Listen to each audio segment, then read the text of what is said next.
Hello friends, अर्चूस किचनमध्ये तुमचं सर्वांचं स्वागत आहे। तर आज आपण बनवणार आहोत नायलेन चिवडा। तो कसा बनवायचा घरी याची रेसिपी मी तुम्हाला दाखवणार। एकदम सिंपल आणि सोपी पद्धत आहे। तर चला आपण स्टार्ट करूया। इथं ऑलरेडी मी तेल गरम करायला ठेवलेलं आहे। तेल गरम झालं की आपल्याला जे कच्चे जे नायलॉन आहेत ते याच्यामध्ये तळून घ्यायचे। तेल आपलं गरम झालेलं आहे। तर याच्यामध्ये हे मी जे कच्चे नायलॉन आहेत ते टाकलेले आहेत। ते खूप होते। आज संकष्टी चतुर्थी आहे, त्याच्या निमित्ताने मी हा नायलॉन चिवडा बनवत आहे।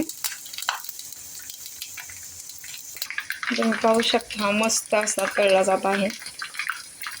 खायला तर खूप छान लागतो आणि सिंपल आणि पटकन होणारी रेसिपी आहे। आपलं नायलॉन तळून झालेलं आहे। आता आपण त्याच्यामध्ये मिरची तळून घेऊया।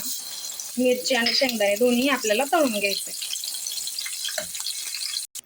फ्रेंड्स, आपला हा नायलॉन तळून झालेला आहे। पाहू शकता तुम्ही याच्यामध्ये मी तळलेली मिरची टाकलेली आहे। आता ते आपण तळून घेतलेले जे शेंगदाणे आहेत ते याच्यात मिक्स करणार आहोत आणि थोडंसं मीठ मिक्स करणार आहोत।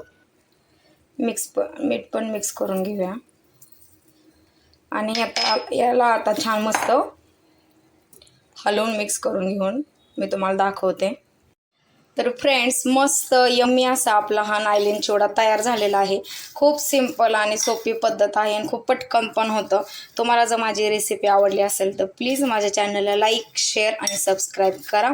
पुन्हा भेटूया नवीन रेसिपी घेऊन। थँक्यू।